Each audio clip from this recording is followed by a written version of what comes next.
Hello students, again welcome to the chemistry zone. Pragya madam here. हमारा जो topic था acidic strength of carboxylic acid, तो उसमें lecture 1 lecture 2 हो गए. अभी कंटिन्यू है लेक्चर 3. इसमें हम आज पढ़ने वाले हैं कॉम्पिटिटिव लेवल्स पे एसिडिक स्ट्रेंथ के रिलेटेड बहुत सारे क्वेश्चंस आते ही हैं. नीट और जी का पेपर हो और इसका एक क्वेश्चन ना हो ऐसा कभी नहीं होता है. एक आध क्वेश्चन इसमें से आता ही है. तो आज हम क्या पढ़ने वाले हैं, तो effect of electron withdrawing substituent. इसके पहले के लेक्चर जो है उसको हम कंटिन्यू कर रहे हैं, तो मैं इसमें ज़्यादा टाइम वेस्ट नहीं करूँगी. Effect of electron withdrawing substituent और उसमें भी इफेक्ट ऑफ हैलोजन एटम्स. कोई एक एग्जाम्पल को कंपेयर करते हैं. चलो C डबल बॉन्ड OH और यहाँ पे मैंने डाल दिया CH3, तो ये हो गया एसिटिक एसिड. ध्रुमिन फैन बंद कर ही देने. C डबल बॉन्ड OH और CH2 और यहाँ पे क्लोरीन एटम है. देखो दोनों की अंदर डिफरेंस है. यहाँ पे एसिटिक एसिड है, ये क्लोरो एसिटिक एसिड है. तो क्लोरो एसिटिक एसिड और एसिटिक एसिड दोनों में से ज्यादा एसिडिक कौन? तो हम इसके पहले के लेक्चर में ये चीज पढ़ चुके हैं कि अगर ये कार्बोनिल ग्रुप है, कार्बोनिल ग्रुप के बाजू में कोई इलेक्ट्रॉन विड्रॉइंग ग्रुप है, तो इलेक्ट्रॉन विड्रॉइंग ग्रुप ये वाले बॉन्ड से इलेक्ट्रॉन को विड्रॉ करेगा. तो कार्बन को प्यास लगेगी इलेक्ट्रॉन की, तो ये जो कार्बन है वो ऑक्सीजन से विड्रॉ करेगा, ऑक्सीजन हाइड्रोजन से विड्रॉ करेगा. तो बेचारा गरीब हाइड्रोजन यहाँ से निकल जाएगा, तो इजीली किसी के पास चला जाएगा. तो अगर आपके पास इलेक्ट्रॉन विड्रॉइंग ग्रुप है, द लूट वाले, ऐसा हमने पढ़ा था, तो जो लूटते हैं कार्बन को, ऐसे ग्रुप अगर लगा दिए हैं तो एसिडिक स्ट्रेंथ इंक्रीज हो जाता है. तो यहाँ पे आज हम हैलोजन एटम के बारे में पढ़ेंगे.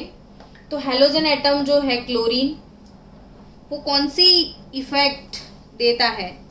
तो ये यहाँ से इलेक्ट्रॉन विड्रॉ करता है, तो इलेक्ट्रॉन विड्रॉवल जो इफेक्ट है वो माइनस आई इफेक्ट है, minus I effect, electron withdrawing effect.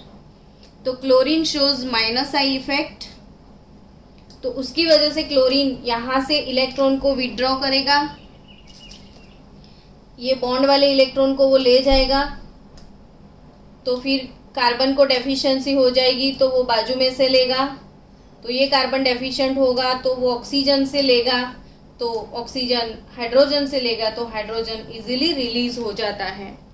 तो यहाँ पे हम बोल सकते हैं कि chloro acetic acid is more acidic then acetic acid. अब इसमें सब टॉपिक पढ़ेंगे कि effect of nature of halogen. तो यहाँ पे effect of nature of halogen, effect of nature of halogen मतलब हमारे पास एसिटिक एसिड है, इसमें फ्लोरीन है, तो fluoro acetic acid, chloro acetic acid, bromo acetic acid और लास्ट में आयोडो एसिटिक एसिड. तो ये फ्लोरो, क्लोरो, ब्रोमो और आयोडो एसिटिक एसिड में सबसे ज़्यादा एसिडिक कौन होगा? तो नेचर की बात बोले तो इलेक्ट्रॉन विड्रॉइंग इंडक्टिव इफेक्ट, जिसको माइनस आई इफेक्ट बोलते हैं, वो कौन से ऑर्डर में इंक्रीज होती है? तो ये ऑर्डर है fluorine greater than chlorine greater than bromine greater than iodine. मतलब आप माइनस आई इफेक्ट मतलब सबसे ज़्यादा इलेक्ट्रॉन विड्रॉइंग फ्लोरीन होगा, as fluorine is highly electronegative. तो इलेक्ट्रोनेगेटिविटी ऑर्डर के बारे में सोचे तो सबसे ज़्यादा इलेक्ट्रोनेगेटिव फ्लोरीन है, उससे थोड़ी कम क्लोरीन है, उससे थोड़ा कम ब्रोमीन है और उससे थोड़ा कम आयोडीन। तो सबसे ज़्यादा लूट कौन मचाएगा? फ्लोरीन। चोर मचाए शोर, तो यहाँ पे सबसे बड़ा चोर है फ्लोरीन। तो फ्लोरीन वाला एसिड सबसे ज़्यादा एसिडिक होगा। इसमें सब टॉपिक बी, ए और बी। सब टॉपिक बी में के बारे में बोले तो effect of number of halogen atoms. Effect of number of halogen atoms. तो effect of number of halogen atoms means what? चलो हम एसिटिक एसिड के बारे में सोचते हैं। तो यहाँ पे क्लोरो एसिटिक एसिड, फिर डाई क्लोरो एसिटिक एसिड, फिर ट्राई क्लोरो एसिटिक एसिड अगर है तो सोचो आप कि यहाँ पे एक ही क्लोरीन है, यहाँ पे नंबर ऑफ क्लोरीन 2 है, यहाँ पे नंबर ऑफ क्लोरीन 3 है। एक चोर, दो चोर, तीन चोर, तीन चोर, मतलब तीन इलेक्ट्रॉन विड्रॉइंग ग्रुप यहाँ पे है। तो आप समझ सकते हो कि 3 क्लोरीन कितने सारे इलेक्ट्रॉन विड्रॉ करके चले जाएंगे। तो बट ऑब्वियस इसको बहुत ही ज़्यादा इलेक्ट्रॉन डेफिशिएंसी हो जाएगी, तो एसिडिक स्ट्रेंथ इंक्रीज हो जाएगी। तो आप यहाँ पे याद रखो कि number of halogen atom increase होते हैं तो -I इफेक्ट इंक्रीज हो जाएगा और एसिडिक स्ट्रेंथ इंक्रीज हो जाएगा। तो trichloro acetic acid is stronger than dichloro acetic acid is stronger than chloro acetic acid.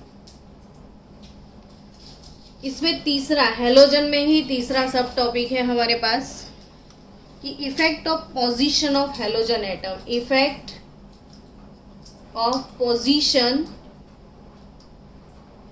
Of halogen atom. तो पोजीशन मतलब क्या? तो चलो CH2COOH acetic acid, chloro acetic acid है। यहाँ पे CH2COOH, यहाँ पे Cl CH2CH2CH2COOH। यहाँ पे क्या समझना है आपको? तो देखो कार्बोक्सिल ग्रुप है, उसके बाजू में क्लोरीन है, मतलब अल्फा कार्बन पे, फंक्शनल ग्रुप के बाजू वाला अल्फा, यहाँ पे अल्फा पे क्लोरीन है, यहाँ पे अल्फा पे नहीं बीटा पे क्लोरीन है, और यहाँ पे अल्फा, बीटा और गामा पे क्लोरीन है। तो आप समझ सकते हो कि ये क्लोरीन एकदम क्लोज है तो यहाँ पे जल्दी इफेक्ट दिखाएगा। ये थोड़ा दूर है तो इफेक्ट थोड़ा डिक्रीज हो जाएगा, और ये बहुत ही दूर है। तो इन तीनों में से सबसे ज़्यादा एसिडिक कौन? चलो आंसर आप मन में सोचो। तो बट ऑब्वियस सबसे ज़्यादा एसिडिक ये वाला होगा। तो यहाँ पे क्या सीखा आपने कि हैलोजन एटम का पोजीशन कहाँ पे है वो मैटर करता है। तो हैलोजन अल्फा, बीटा, गामा जितना कार्बोक्सिल से दूर है उतना उसका इफेक्ट कम हो जाएगा, तो एसिडिक स्ट्रेंथ थोड़ा डिक्रीज होगा। मतलब जितना दूर है तो एसिडिक स्ट्रेंथ डिक्रीज होगा, एकदम क्लोज है तो एसिडिक स्ट्रेंथ इंक्रीज होगा। अब हैलोजन के बाद और एक टॉपिक पढ़ना है हमको, effect of type of hybridisation of carbon atom. Effect of type of hybridization. Effect of type of hybridization of carbon atom carrying the COOH।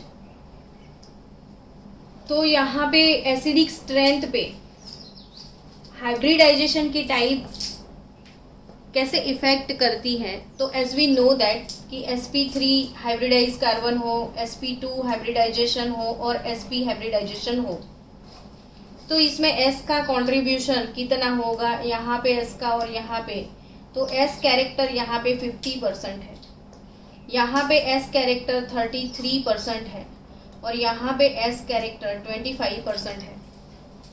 sp3 यानी टोटल 4 हाइब्रिड ऑर्बिटल्स होते हैं। 4 में 1 पार्ट S तो 25 part, तो 1/4 part यहाँ पे होगा इसका।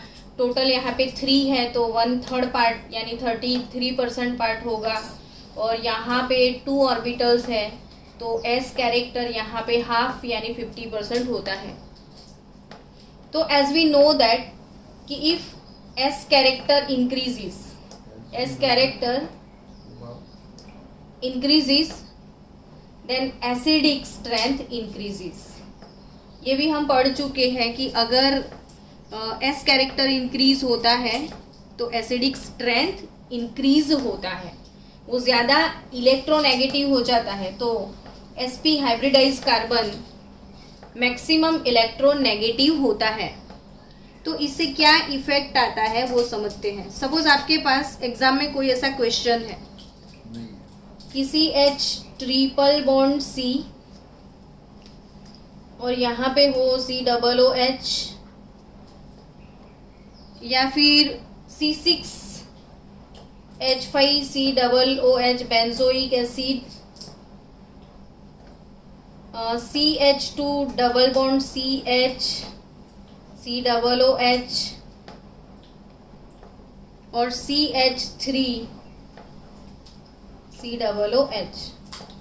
अगर आपको डिसाइड करना है, ऐसे 4 क्वेश्चन आपको दे दिए हैं, एसिडिक स्ट्रेंथ आपको डिसाइड करना है, तो यहाँ पे ये फैक्टर देखना है कि यहाँ पे कार्बन के हाइब्रिडाइजेशन कौन कौन से हैं वो देखो। तो ये वाला जो कार्बन है COOH के बाजू वाला वो sp हाइब्रिडाइजेशन में है। ये बेंजीन की रिंग वाला sp2 हाइब्रिडाइजेशन, यहाँ पे रेजोनेंस भी होगा अगर बेंजीन का रिंग होगा तो। यहाँ पे sp2 हाइब्रिडाइजेशन है और यहाँ पे sp3 हाइब्रिडाइजेशन है। सिंपल सी बात है। यहाँ पे आप समझो कि ये C डबल बॉन्ड O, ये OH, यहाँ पे कार्बन। अगर ये कार्बन इलेक्ट्रोनेगेटिव है ये वाला कार्बन, तो ये यहाँ से इलेक्ट्रॉन विड्रॉ करेगा तो ये कार्बन यहाँ से इलेक्ट्रॉन विड्रॉ करेगा तो एसिडिक स्ट्रेंथ इंक्रीज होगा।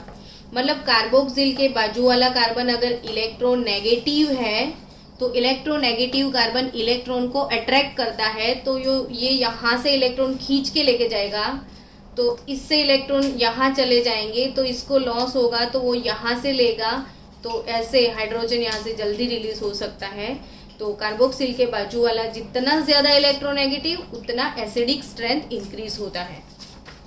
तो यहाँ पे आप समझ सकते हो कि sp हाइब्रिडाइजेशन है ना, ये sp2 sp3 ये sp, तो बट ऑब्वियस है sp में s कैरेक्टर 50% है तो ये मैक्सिमम इलेक्ट्रोनेगेटिव है, तो वो सबसे ज़्यादा एसिडिक हो सकता है। फिर उसके बाद बेंजीन का रिंग, तो ड्यू टू रेजोनेंस इफेक्ट यहाँ से इलेक्ट्रॉन विड्रॉ होकर रेजोनेंस में चले जाएंगे, तो ये एसिडिक, ये विड्रॉ करता है इलेक्ट्रॉन को। एक तो इलेक्ट्रोनेगेटिव है ड्यू टू sp2 और विड्रॉइंग इफेक्ट, दोनों इफेक्ट हैं।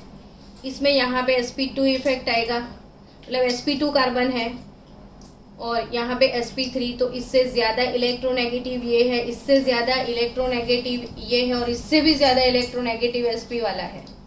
तो अगर ऐसा कोई क्वेश्चन आता है तो सबसे ज़्यादा इलेक्ट्रोनेगेटिव पार्ट, तो मतलब सबसे ज़्यादा एसिडिक कैरेक्टर इसका होगा। अभी नेक्स्ट टॉपिक डिस्कस करना है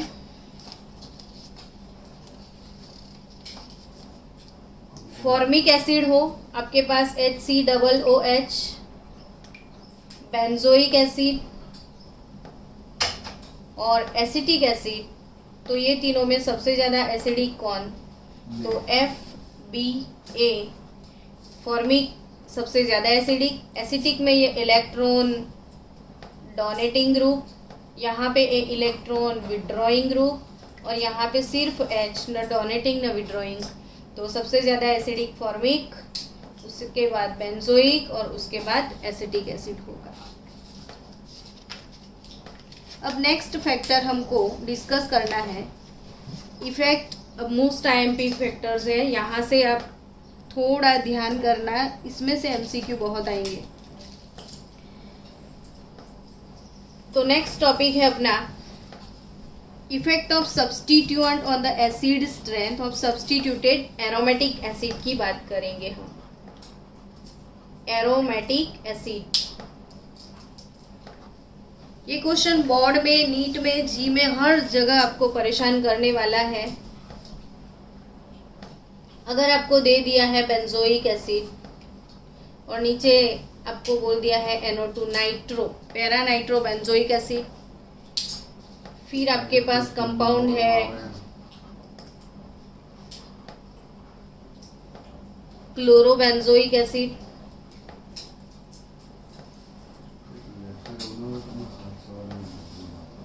benzoic acid,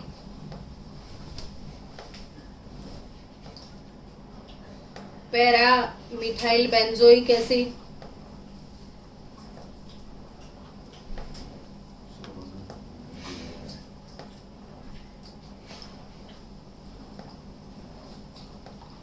paramethoxy benzoic acid और लास्ट में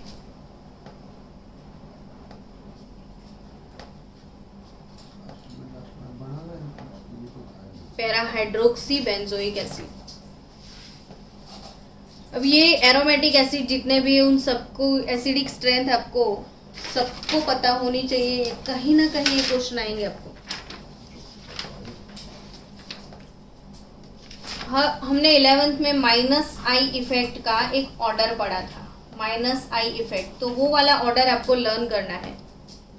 तो ऑर्डर था NO2 CN acid, NO2 CN acid, फिर fluoro, chloro, bromo, iodo, then OH, OCH3,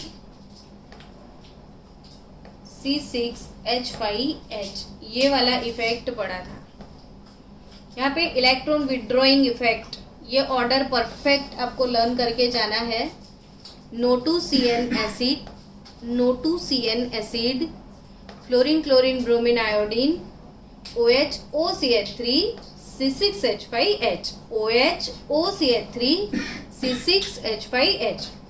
क्योंकि जब तक ये ऑर्डर नहीं आपको समझ में आता है या नहीं पता है तो आप कंपैरिजन कैसे करोगे।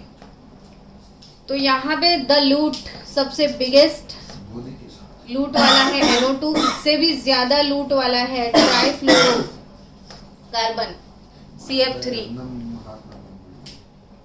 तो ये ऑर्डर के साथ अगर आप जाओ तो जो मतलब इलेक्ट्रॉन विड्रॉइंग सबसे ज्यादा है वो एसिडिक स्ट्रेंथ इंक्रीज करता है, ठीक है। तो यहाँ पे COOH के साथ NO2 है, COOH के साथ क्लोरीन है। तो अब देखो यहाँ पे NO2 और क्लोरीन, तो क्लोरीन और NO2 में कंपैरेटिवली हाई लूट किसका है, NO2 का। तो आई थिंक इन दोनों में सबसे ज्यादा एसिडिक यही होगा। अब यहाँ पे तो ना कोई भी इलेक्ट्रॉन विड्रॉइंग ग्रुप है ही नहीं, तो बट ऑब्वियस इससे ज्यादा एसिडिक ये होगा। लेकिन यहाँ पे क्या सीन है, तो ये इलेक्ट्रॉन डोनेटिंग ग्रुप है +I, ये -I, ये -I इफेक्ट, ये +I effect, electron donating group. और अगर इलेक्ट्रॉन डोनेटिंग ग्रुप है तो एसिडिक स्ट्रेंथ डिक्रीज होता है। सो बेंजोइक एसिड बीच में आएगा, ये विड्रॉइंग वाला एसिडिक, ये डोनेटिंग वाला इससे लेस एसिडिक हो जाएगा। अब यहाँ पे ये तीनों क्वेश्चन भी बोर्ड में आते हैं कि आपको COOH, उसके साथ है मिथाइल, COOH, यहाँ पे OCH3 और COOH, यहाँ पे OH। अब इन तीनों में आप समझो कि ये +I इफेक्ट मतलब क्या, तो ये बॉन्ड के अंदर जो इलेक्ट्रॉन है वो ऐसे शिफ्ट करता है, लेकिन यहाँ तो सीधा सीधा मतलब यहाँ पे +I इफेक्ट है खाली, बट यहाँ पे ये जो इलेक्ट्रॉन है सीधे यहाँ से रेजोनेंस में जाएंगे या यहाँ गिफ्ट करेगा तो रेजोनेंस स्टार्ट हो जाएगा। तो ये प्लस आर इफेक्ट इसको बोलते हैं, रेजोनेटिंग इफेक्ट है यहाँ पे। तो ये रेजोनेंस इफेक्ट में इलेक्ट्रॉन जा रहे हैं और यहां से भी रेजोनेंस इफेक्ट में इलेक्ट्रॉन जाएंगे। तो OH is more withdrawing than OCH3 यहाँ पे दिखता है, लेकिन ये जो OCH3 है ये प्लस आर इफेक्ट, लेकिन CO बॉन्ड में देखा जाए तो ऑक्सीजन इज मोर इलेक्ट्रोनेगेटिव, तो ये यहाँ से इलेक्ट्रॉन थोड़ा खींचता भी है। तो इसमें -I इफेक्ट और प्लस आर इफेक्ट दोनों है। तो जो -I इफेक्ट है इसलिए स्लाइट एसिडिक, इससे ज्यादा एसिडिक ये हो जाता है। तो आप ये हमेशा याद रखो कि मिथाइल वाला कम एसिडिक, उससे ज्यादा एसिडिक है, मतलब सॉरी मिथाइल वाला जो यहाँ से सिर्फ बॉन्ड के इलेक्ट्रॉन गिफ्ट करता है, मिथाइल सिर्फ बॉन्ड के इलेक्ट्रॉन गिफ्ट करता है, लेकिन यहाँ तो पूरा पूरा इलेक्ट्रॉन पेयर उसको मिलता है। तो CH3 से कम एसिडिक कौन होगा? OCH3। और इससे भी कम एसिडिक कौन होगा? OH। यहाँ पे ये क्यों, इससे OH से ये ज़्यादा एसिडिक है? तो बट ऑब्वियस मैंने बोला कि प्लस आर ये रेजोनेटिंग इलेक्ट्रॉन डोनेट करता है, रेजोनेंस के लिए इलेक्ट्रॉन देता है, और यहाँ पे CO बॉन्ड देखा जाए तो स्लाइटली ये इलेक्ट्रॉन विड्रॉ भी करता है। तो ये -I इफेक्ट के कॉम्बिनेशन में प्लस R इफेक्ट भी देता है। तो ये ऑर्डर भूलना मत, आप अच्छे से याद रखना कि सबसे लेस एसिडिक ये होगा पैरा हाइड्रोक्सी बेंजोइक एसिड। तो NO2 ये एसिडिक स्ट्रेंथ जो है वो याद रखना। नेक्स्ट टॉपिक है relative acidic strength of toluic acid. अगर आपको टोल्यूइक एसिड की स्ट्रेंथ के बारे में पूछ लिया हो तो टोल्यूइक एसिड होता क्या है? तो बेंजीन का रिंग पर COOH बेंजोइक एसिड, और यहाँ पे मिथाइल, तो ये हो गया ऑर्थो मिथाइल बेंजोइक एसिड, और इसको हम टोल्विन बोलते हैं। तो ये टोल्यूइक एसिड भी बोलते हैं इसको। तो ऑर्थो टोल्यूइक एसिड। फिर आपको एग्जाम में ये पूछ सकते हैं कि ऑर्थो टोल्यूइक एसिड का कंपैरिजन करना है बेंजोइक एसिड से, ये आप नोटबुक में लिख लेना, कोई चार्ट बना देना और घर में ड्राइंग रूम में लगा देना। जितनी बार आप बैठो वहाँ पे उतनी बार आप उसको देखो वहाँ पे। ये मिथाइल है, मेटा लोकेशन है, और लास्टली COOH पैरा लोकेशन। तो यहाँ पे ऑर्थोटोल्यूइक एसिड, फिर बेंजोइक एसिड, बेंजोइक एसिड, फिर ये हो गया मेटाटोल्यूइक एसिड, और ये हो गया पैराटोल्यूइक एसिड। अब आपको एग्जाम में पूछ लिया कि इनको अरेंज करना है increasing order of acidic strength में, तो यहाँ पे इंक्रीजिंग या डिक्रीजिंग कोई भी ऑर्डर आपको अरेंज करना है। तो इसमें सबसे ज्यादा एसिडिक कौन? तो आप पहले ये सोचोगे कि विड्रॉइंग है या डोनेटिंग है। तो यहाँ पे तो मिथाइल है, मिथाइल ग्रुप तो इलेक्ट्रॉन डोनेटिंग है, ये प्लस I इफेक्ट देता है, तो एसिडिक स्ट्रेंथ डिक्रीज हो जाता है। तो आपको ऐसा लगेगा कि बेंजोइक एसिड जो है उसके बाद में इसका स्ट्रेंथ डिक्रीज हो जाएगा। तो पहले बेंजोइक एसिड आएगा, फिर ऑर्थो लोकेशन आएगा, पर यहाँ पे तो ऑर्थो मेटा पैरा दिया है, तो सीधा कंपैरिजन यहाँ पे आपको कंफ्यूजन होगा कि ऑर्थो का ज्यादा या मेटा से ज्यादा मिलेगा या पैरा से। है तो तीनों सेम, तीनों में विड्रॉइंग ग्रुप है, लेकिन लोकेशन यहाँ पे ऑर्थो मेटा पैरा है।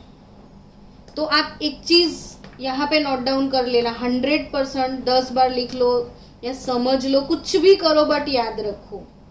तो ऑर्थो इफेक्ट एक इफेक्ट है, ऑर्थो इफेक्ट ये आप नोटबुक में लिख लेना, घर में कहीं पे भी चिपका देना जहाँ पे बार बार आपका नजर जाता हो।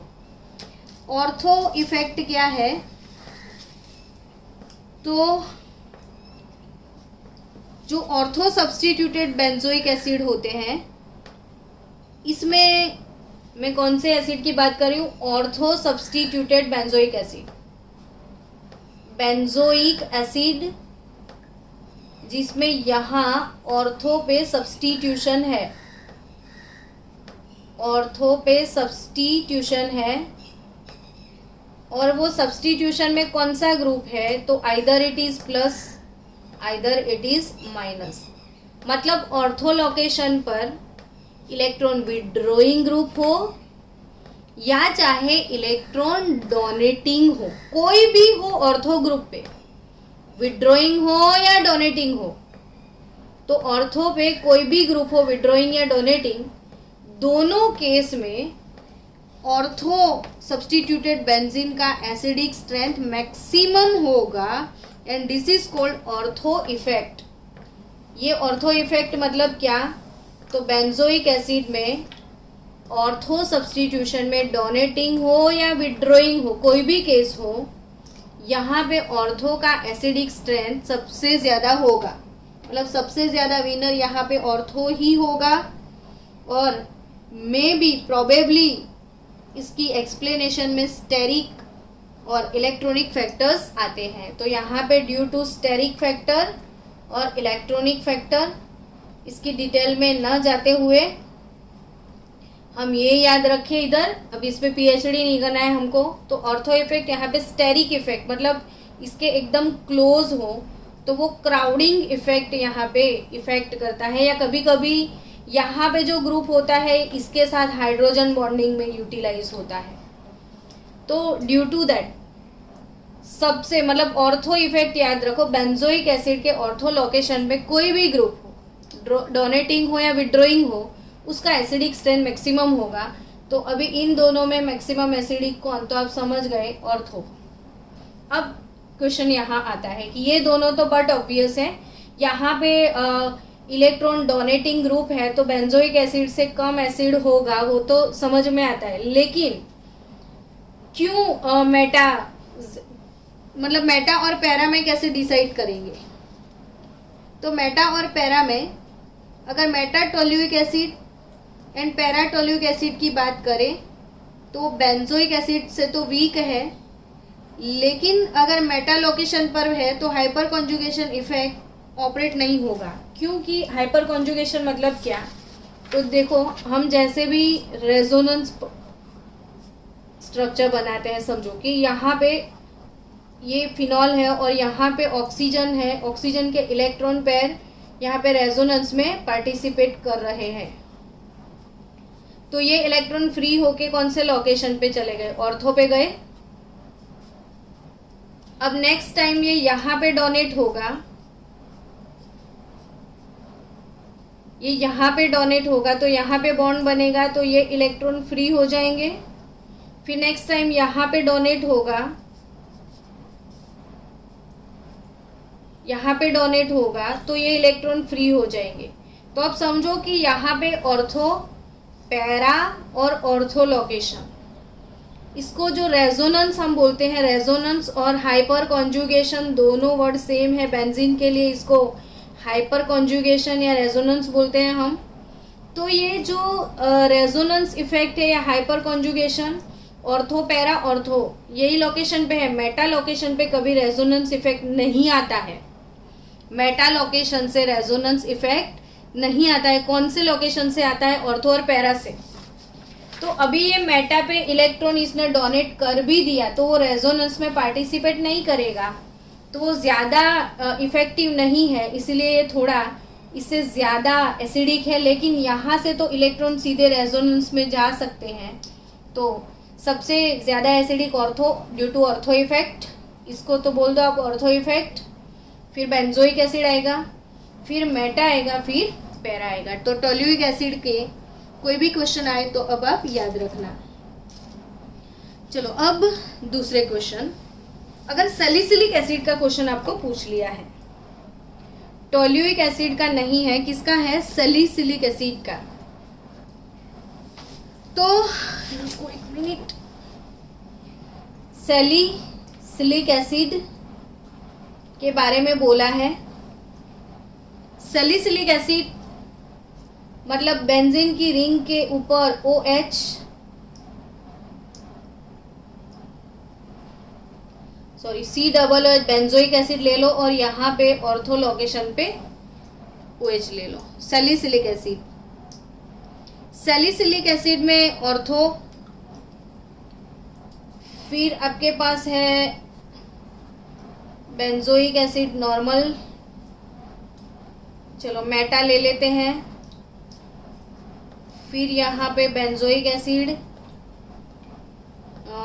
नॉर्मली बेंजोइक एसिड और फिर पैरा ले लेंगे। हर एक क्वेश्चन में यहाँ पे अलग अलग आंसर है। देखो ये टोल्यूइक एसिड का क्वेश्चन अगर आपको पूछते हैं नीट में तो ऑर्थो, फिर नॉर्मल, फिर मेटा, देन पैरा। लास्ट में हमेशा ऑर्थो पहले आएगा, पैरा लास्ट में आएगा सब में। तो यहाँ पे ऑर्थो पहले है, पैरा लास्ट में, वो तो समझ में आएगा। प्रॉब्लम इन दोनों के बीच में होगा। अब यहाँ पे मेटा पीछे था, यहाँ पे मेटा आगे है। क्यों? तो कि जो ऑक्सीजन है उसके ऊपर लोन पेयर है, ऑक्सीजन के ऊपर क्या है? Lone pair. तो OH ग्रुप यहाँ पे हमको दो इफेक्ट देने वाला है, स्ट्रॉन्ग R इफेक्ट एंड दूसरा इफेक्ट मिलेगा मुझे -I इफेक्ट। यहाँ पे ऑक्सीजन जो है OO, ऑक्सीजन के ऊपर जो दो इलेक्ट्रॉन है वो यहाँ से रेजोनेंस में जा सकते हैं, लेकिन ये मेटा है ना, तो मेटा में रेजोनेंस नहीं होता है। मेटा लोकेशन पे मैंने अभी यहाँ पढ़ा है, रेजोनेंस ऑर्थो और पैरा पे होता है। मेटा वाले रेजोनेंस में नहीं जा सकते, पर ऑक्सीजन के पास दो इफेक्ट है, उसके पास इलेक्ट्रॉन है तो वो इलेक्ट्रॉन को डोनेट कर सकता है। सो +R, ये रेजोनेंस कर सकता है, मतलब +R effect, R for resonance. और ऑक्सीजन और कार्बन के बीच में इलेक्ट्रोनेगेटिव ऑक्सीजन है तो यहाँ से इलेक्ट्रॉन लूट भी सकता है, तो -I इफेक्ट। तो OH के साथ दो इफेक्ट होने वाली है, स्ट्रॉन्ग R इफेक्ट और वीक -I इफेक्ट भी है। तो यहाँ पे आप सोचो तो दोनों इफेक्ट पैरेलल है, +R इफेक्ट भी है -I, बट -I इफेक्ट इतना ज्यादा नहीं होगा जितना +R स्ट्रॉन्ग होगा। तो पैरा से बहुत ही ज्यादा अच्छा रेजोनेंस हो सकता है, इसीलिए ये वीक है। लेकिन यहाँ पे सिर्फ यहाँ पे +R पॉसिबल नहीं है क्योंकि मेटा लोकेशन है, बट -I है थोड़ा बहुत। यहाँ पे बेंजोइक एसिड तो बिल्कुल नॉर्मल बेंजोइक एसिड है, लेकिन यहाँ पे थोड़ा बहुत -I है, +R फेल हो गया और -I थोड़ा है, तो इसीलिए यहाँ पे ऑर्थो हाइड्रोक्सी बेंजोइक एसिड मतलब सैलिसिलिक एसिड जो है ये स्ट्रॉन्ग एसिडिक है। उसके बाद मेटा वाला आएगा, फिर नॉर्मल बेंजोइक एसिड और फिर पैरा वाला। लिख लेना आप, इसका pK सैलिसिलिक एसिड का pKa 2.98 है, काफी वो स्ट्रॉन्ग एसिड है। मेटा का 4.08 है pKa, इसका 4.19 है और इसका है 4.58। फिर से समझ लेना, ऑक्सीजन दो इफेक्ट आता है, रेजोनेंस के लिए इलेक्ट्रॉन भी गिफ्ट करता है और यहाँ से इलेक्ट्रॉन विड्रॉ भी करता है, तो +R इफेक्ट के साथ -I, लेकिन यहाँ पे विनर है +R, -I का कुछ भी नहीं है, लेकिन यहाँ पे +R फेल हो गया, सिर्फ -I है, तो इससे ये ज़्यादा एसिडिक है। चलो तीसरा, अगर ऐसा क्वेश्चन नहीं है तो और भी क्वेश्चन इसमें से आ सकते हैं। इसमें एक क्वेश्चन है मिथॉक्सी बेंजोइक एसिड के बारे में। सोचो, चलो अगर आपको बेंजोइक एसिड के साथ कॉम्बो पैक में मिथॉक्सी दे दिया है तो यहाँ पे ऑर्थो तो हमेशा स्ट्रॉन्ग रहता है, तो ड्यू टू ऑर्थो इफेक्ट वो तो मैं लिख ही देती हूँ, लेकिन ऑर्थो के बाद इसमें कौन आएगा? बेंजोइक एसिड में तो बट ऑब्वियस मेटा ही आएगा। जो OH वाला था वो सेम इसके साथ भी होगा।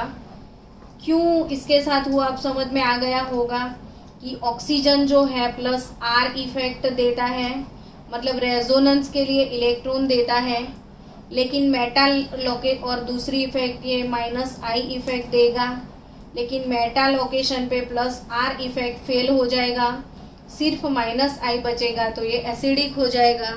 उसके बाद अपना नॉर्मल बेंजोइक एसिड, और उसके बाद अपना पैरा, तो बेचारा दोनों इफेक्ट लेके बैठा है, प्लस आर और माइनस आई। तो बट ऑब्वियस है यहाँ पे सेम OH वाला सीन है मिथॉक्सी के साथ। चलो, अगर आपको ये नहीं पूछा है और नाइट्रो के बारे में पूछ लिया है, यहाँ पे COOH है और ऑर्थो नाइट्रो है या कुछ भी है, ऑर्थो तो सबसे पहले ही आना है। तो आप नीट में ना एक चीज गप्पे मार के भी कभी सॉल्व कर सकते हो कि ऑर्थो सबसे ज्यादा, पैरा कब सबसे कम, बीच में दोनों का गेम है मेटा और नॉर्मल का। तो समझ के करोगे तो कभी प्रॉब्लम नहीं आएगी, लेकिन कभी भूल गए तो आप कर सकते हो, थोड़ा बहुत गैसिंग से भी मार्क ला सकते हो।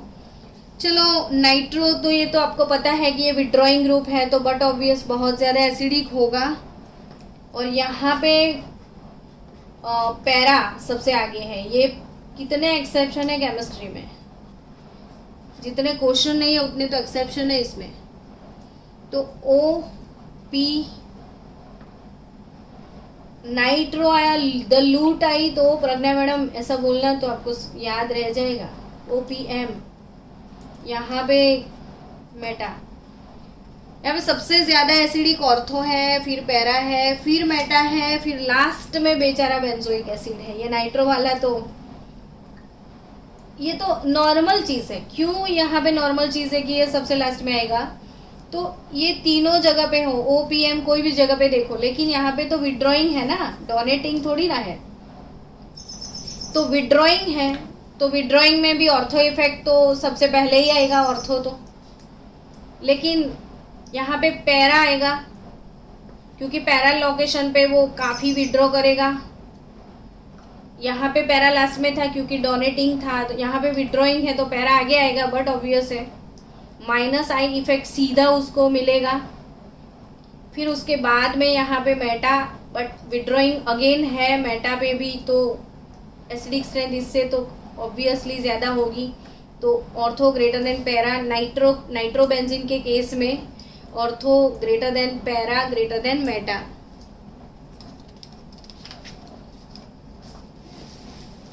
फिर एमिनो बेंजोइक एसिड भी पूछते हैं आपको एग्जाम में।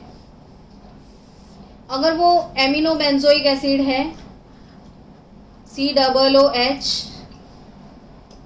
एमिनो बेंजोइक एसिड तो अमाइन ग्रुप है COOH,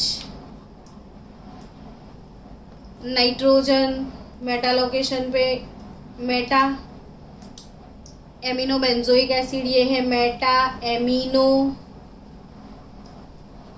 benzoic acid, Meta amino benzoic acid.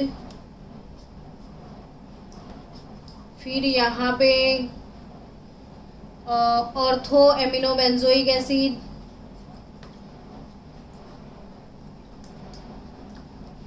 और यहाँ पे पैरा एमिनो बेंजोइक एसिड।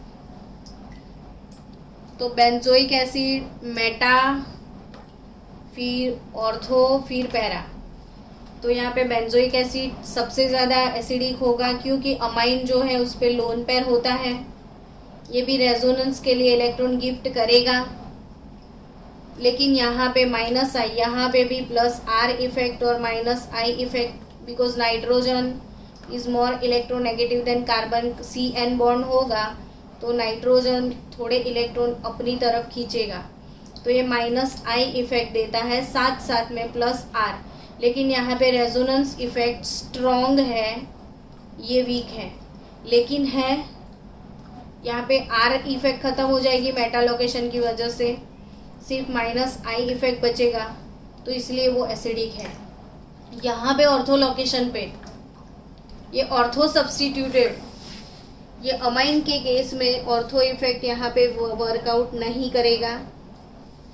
क्योंकि ऑर्थो इफेक्ट क्यों रिड्यूस हो गया। अब आपको ये दिमाग में आएगा कि मैडम यहाँ पे क्यों, आपने तो कब से बोल रहे हो कि ortho effect ortho effect ortho effect, कुछ भी हो ऑर्थो पे वाला, तो यहाँ पे आप क्यों बोल रहे हो ये पीछे है। तो यस, वो इसीलिए कि ये COOH जो है और यहाँ पे जो N है और ये वाले जो H है, तो यहाँ पे हाइड्रोजन बॉन्डिंग का चांस है। यहाँ पे समझो कि ये C डबल बॉन्ड